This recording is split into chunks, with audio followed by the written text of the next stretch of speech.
Nyako said today, for the simple reason that she has no jurisdiction to try me. None whatsoever. I came out of courtesy and respect.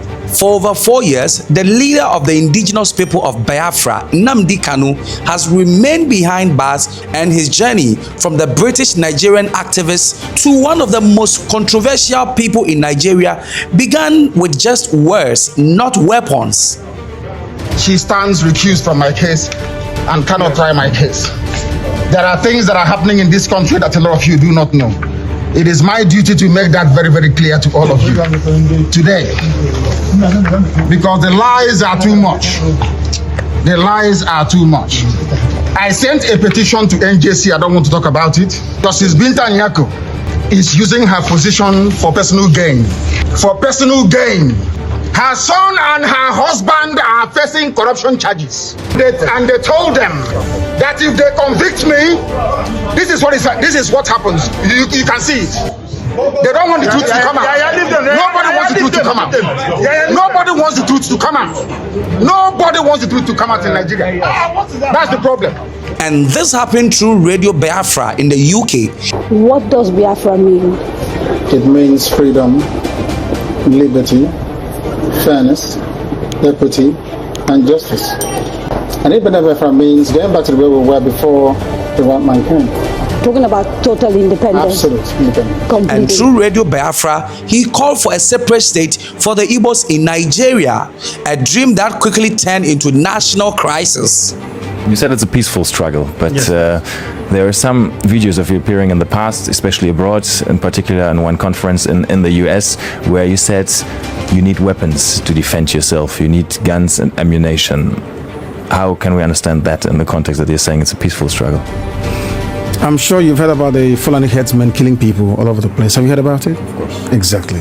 So how do you intend to defend yourself against Fulani headsmen without guns and bullets? They've been killing our people, raping our women, destroying crops in the farms, and no one does anything about it. Is that how human beings are supposed to live?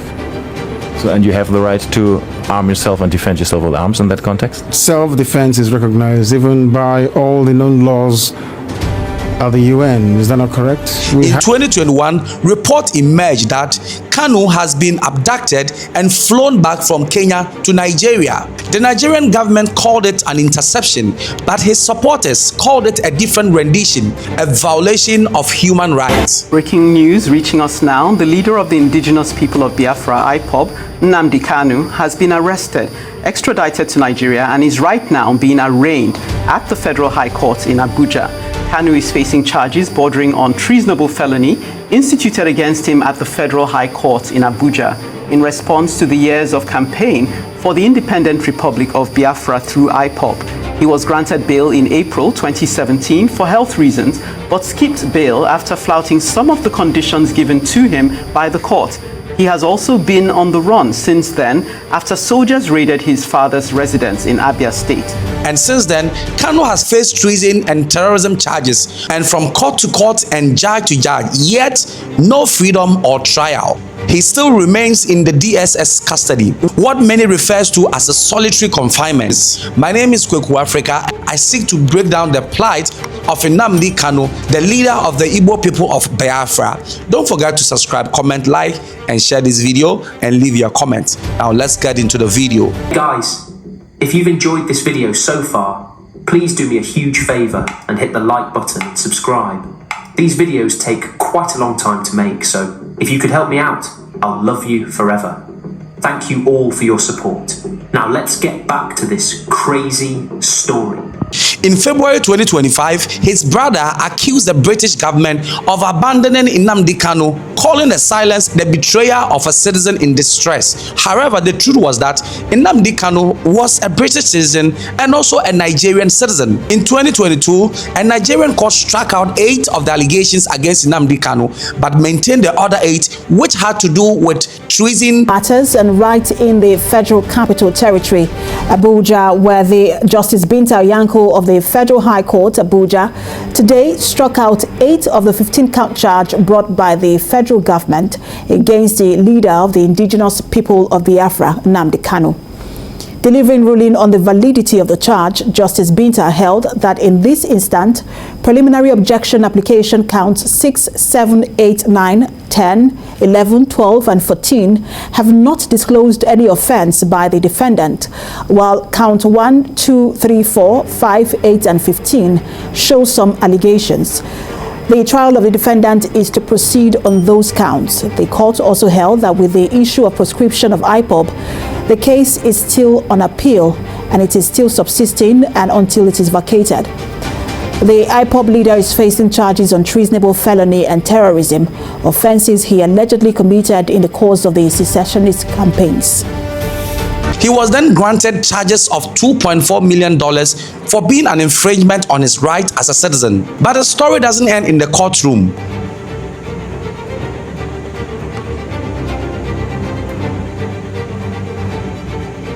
But the story doesn't end in the courtroom. From Enugu to Onitsha, calls for his release grew even stronger, with people advocating in market calling for the release of Nnamdi Kanu.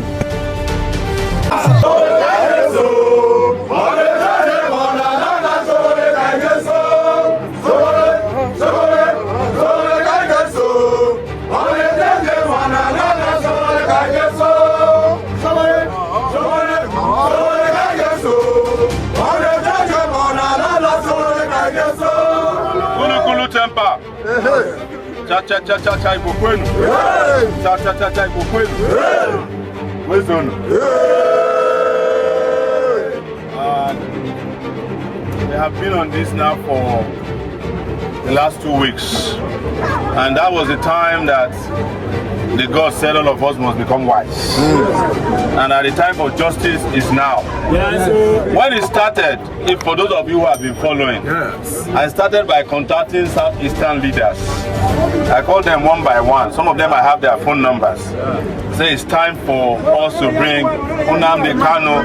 It is the time to bring Nnamdi Kanu home from unjust detention. Some of them say they will call me back. Till today they have not called me back. About the terrorism charges against Nnamdi Kanu is that they are also a witch hunting charge. Why I said so is because when you look at the ingredients of the offense of terrorism, you must be able to establish a direct connection between the alleged offense and the alleged offender. Currently, there is not even a single piece of material evidence connecting whatsoever that is happening in the southeastern Nigeria with Nnamdi Kanu as we speak. And even before now, that they are alleging that he made some communications that may have indirectly or directly influenced some activities in the southeast, are all unproved. They are all tainted with a lot of speculations. Now, let me give you an example of how the law works. If you are alleging that Mr. A killed Mr. B, you have to present how Mr. A killed Mr. B. You have to bring up the real evidence used by Mr. A to kill Mr. B. Either it's a gun, either it's a knife, whatsoever it is, you have to bring it. Human rights groups say that his health is deteriorating, and the United Nations has urged government to properly try him or release him go scot-free. But still, the government stands firm, saying that Nnamdi Kanu's action endangered national security and peace. But to the millions across Southeast and their diaspora, Nnamdi Kanu is not a criminal. He is only advocating for the right of the Biafra, and that he is the symbol of unspoken pain.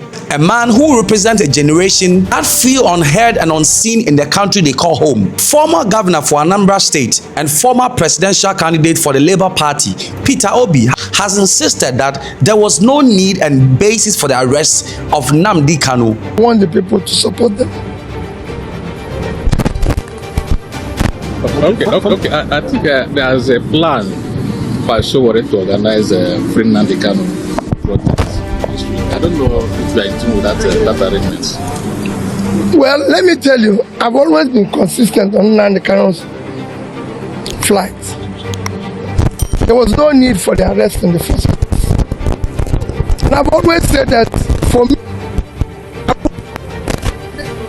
and discuss with anybody who.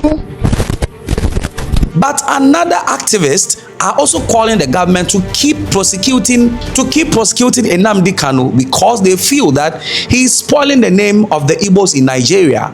Meanwhile, a handful of protesters wearing branded t-shirts and carrying placards with photographs of victims of the unrest in the southeast occupy the gate of the National Assembly in Abuja, calling on the federal government to listen to calls requesting the release of the IPOB leader Nnamdi Kanu.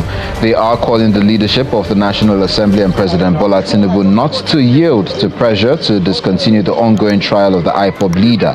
The protest follows calls, especially from opposition leaders, for the release of Mr. Kanu, who is being prosecuted by the Department of State Services on a 7-count charge bordering on his alleged involvement in terrorism activities. He has remained in the custody of the DSS since his rearrest in Kenya and subsequent extradition to Nigeria in June 2021. Our place has been locked down for the past 4 years. Our mothers are being flogged in the marketplace in order to force them to abide to the sit-at-home order given by this IPOB. Our children are being chased in their school places. Visitors no longer come to our place. Businesses are down. So we are in solidarity with each other, with the entire Igbo nation, to say no to this kind of deception. We don't want it anymore. We don't want this kind of deception. Nnamdi Kanu and his IPOB and ES, they do not represent the Igbos. They do not represent the Igbos. The Igbos, the young people, the business society in Igbo land, we are crying out to the federal government. Don't release this young man. Let the rule of law be followed. Let him go through the normal processes. He's not standing for the Igbos. He's not speaking for the Igbos. The Igbos are law-abiding in this country. We do businesses everywhere. His activities has caused pain. He has caused hatred. He has caused a lot of bigotry in our society. This is not what we stand for. President Tinubu Ahmed on October 9, 2025 granted presidential amnesty to 175 prisoners made up of people who had committed murders, people who had done several offenses. Yet, Nnamdi Kanu was exempted from this presidential pardon. The council approved unanimously for the different categories of the prerogative of mercy. The total is about 175. Of the total, email recommended for presidential clemency were about 82. Those recommended for reduced sentence for their terms of imprisonment are 65. And those recommended for reduced sentences from death to life imprisonment are about 7 in number. So the total number is 175, unanimously approved by the Council of State as recommended by Mr. President and presented to the Council by Minister of Justice and Attorney General of the Federation. These are two items also deliberated and agreed unanimously by the Council. Thank you very much. As a result, veteran broadcaster Rufai took President Tinubu to the gutters for releasing prisoners and still keeping Nnamdi Kanu in cells. Is free so that she can attend to her children. Your thoughts on the story, Rufai? I like to talk with empirical facts. Yes. Presidential pardon, offense committed, October 2025. Drugs, 29.2%. Unlawful mining, 24%. Homicide, 13.5%. Fraud and corruption, 12.3%. Hijacking, 5.3%. Firearms, 2.3%. Robbery and theft, 2.3%. Human trafficking, 1.8%. You see, at this rate, let's all go mad together.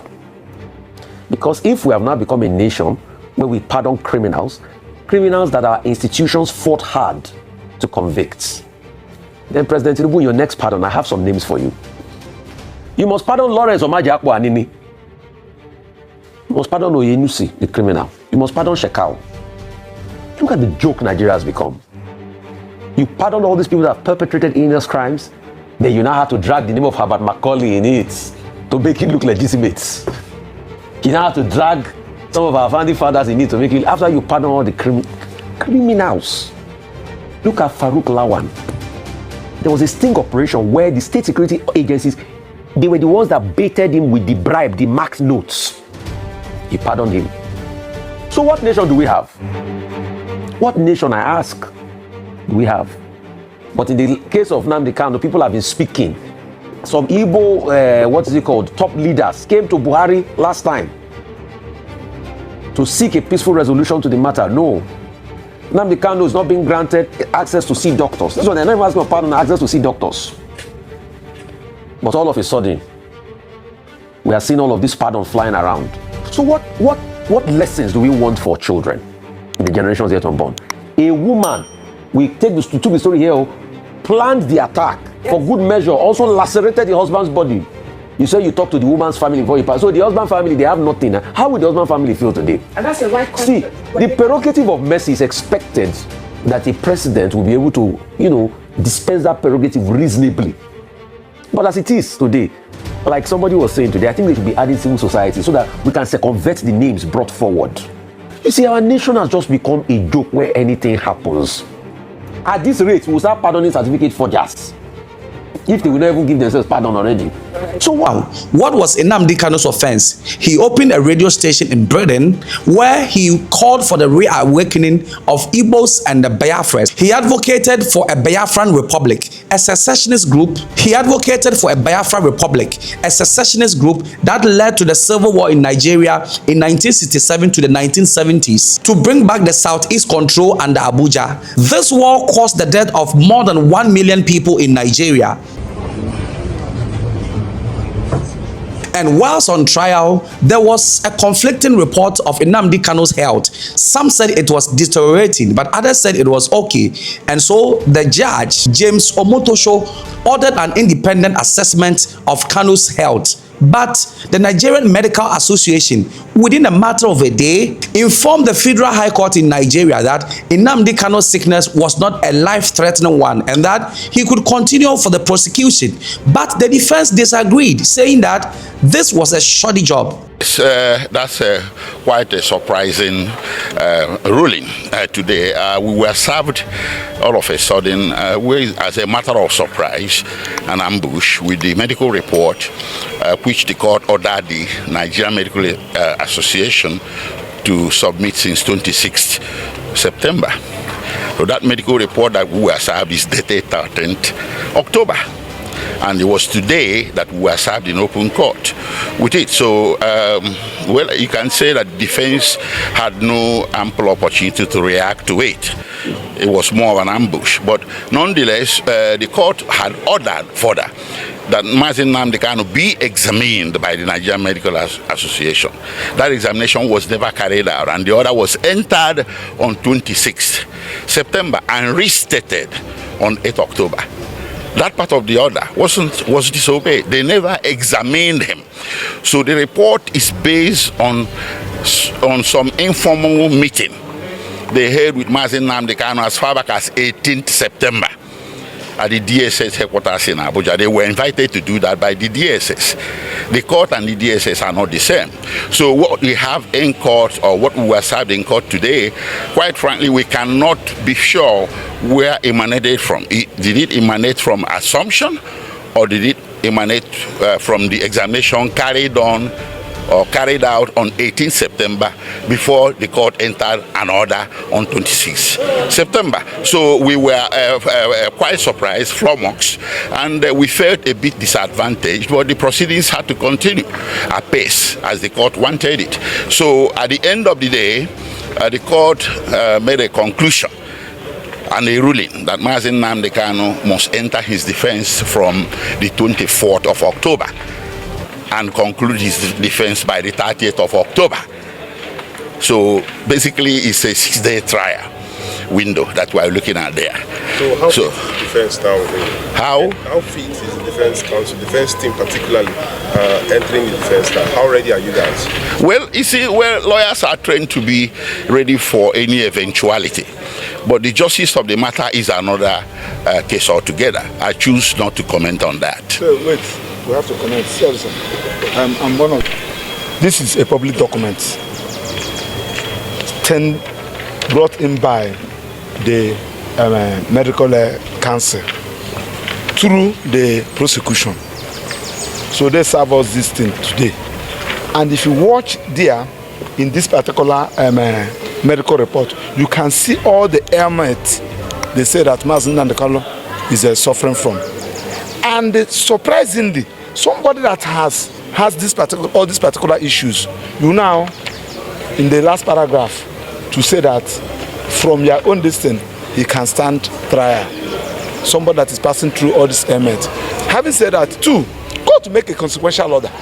Say, please go and examine him and report back to me.